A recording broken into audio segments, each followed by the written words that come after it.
What's up guys, my name is Tim, this is Lowlands Wargaming, and today I'm going to be showing you 5 different basing schemes for your Wargaming models. Let's go! One of the big tips that I have is get yourself some ready-made basing mixtures. One of the basing mixtures that I usually use is from the Geek Gaming Scenics range. They have ready-made basing mixtures in which they mix all types of different basing materials, so you can easily achieve a cool and varied effect with very minimal effort.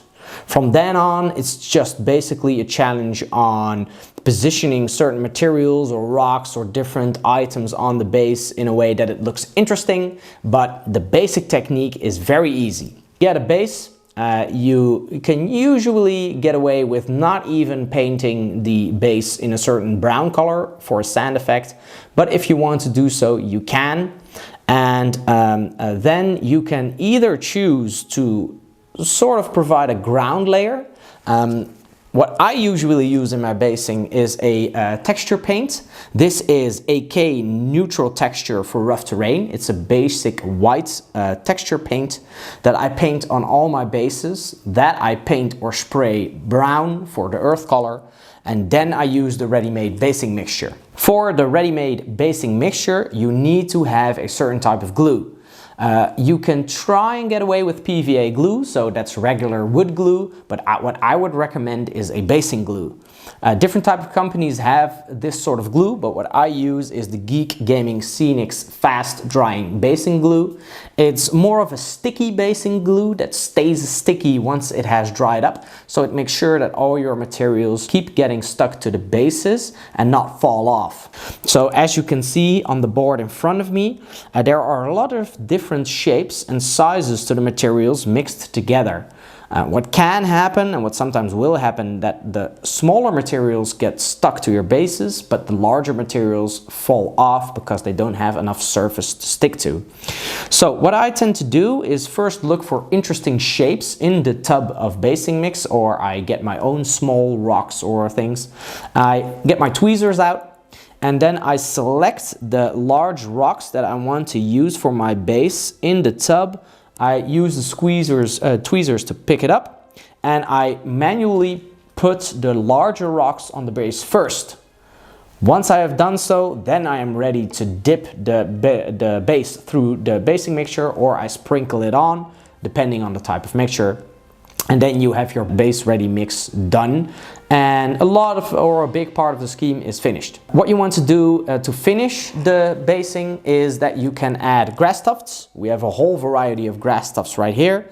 I tend to make my own, but there are a lot of companies selling ready-made tufts for you to put on your bases.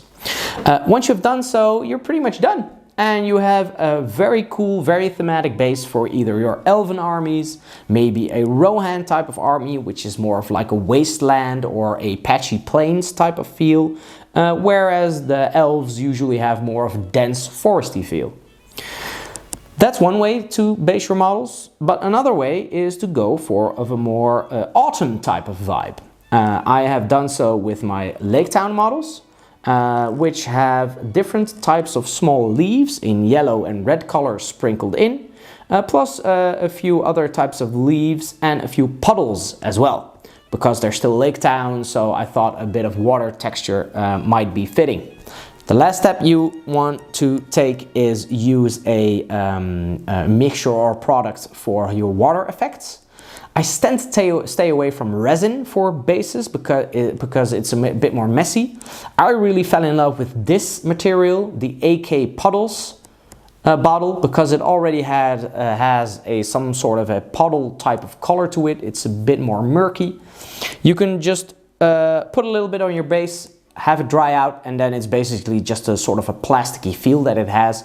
It's easily said and done, and gets your base ready in quite a fast manner. So another one you might want to try is go for more of a dense forest vibe, such as I have used with my Mirkwood elves. For these elves, I have used a laser cut material. This is from Gamer's Grass, I believe. Those are these little paper sheets that you need to pop your plants or other laser cut material out of, and then you shape it on your own and you make it stick to the base. So your first few steps are basically the same. Use your texture paste, paint it up, make it look like earth texture. Then you want to shape the plants using a tweezer once again to fold it together sort of and have it sort of an organic sort of shape that you want to put it into. And as long as you have sort of a pointy end where the plant sticks into the ground, you can use that pointy end to use a little bit of super glue on your base, stick the plant into it, and then use an activator, super glue activator. Usually you can get them in sort of a spray. Once you have done so, you can easily fill the base with a few laser cut plants and you get a really awesome effect, especially when you use a varnish spray afterwards, because it sort of takes away the plasticky or papery shine to it and makes it feel more realistic. The next type of basing scheme you might want to try is for your ghostly armies.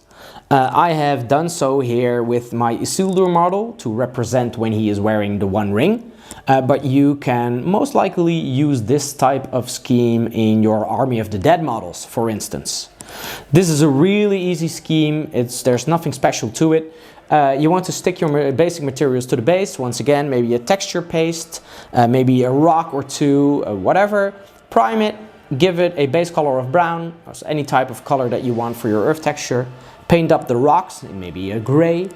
And then instead of dry brushing with what people usually use, which is a off-white or a light gray, I tend to use a light blue paint. This, for instance, is Baharoth Blue from Games Workshop. You can use any type of light blue color. Get a brush, brush most of the paint off of the brush first in order to dry brush the model, and just dry brush the whole base until you get sort of a ghostly vibe or feel to it. It's really easy, maybe 2-3 steps, achieves a lovely effect, and it's really something different when you put it on the table in place of maybe a grass tuft or two. So finally, the last basing tip or basic scheme that I have is more of a grassy field vibe, which I used on my Gwahir model right here. This one had rocks built into the model, in the base of the model, so that's not something I've done myself. But the grass, around it is my own plan or scheme.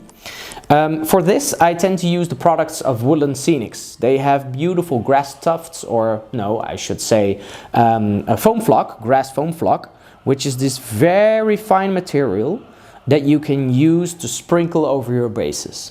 What I have done, and what I try to advise to most people that have questions for this scheme, is that you pre-mix different types of foam flocks and other types of foamy materials or scatter stuff in a tub of your own or tin of your own. I have one right here. It's just a small little plastic tub. I pre-mix different colors, so you get a lot of variation in color. Because if you look at a grassy field, it's not monocolor. There's a lot of different hues and variations. And then it's just an easy few steps of applying a glue, sprinkling it over the base, letting it dry, and then you really want to fixate the foam flock to the base. So you apply another layer of thin down glue over top of that, let it dry, and then you can add more grass tufts or clump foliage or anything accordingly, really. These are the 5 tips that I had for today. Quick video, hope you enjoyed. Don't forget to subscribe, and see you next time at Lowlands Wargaming. See ya!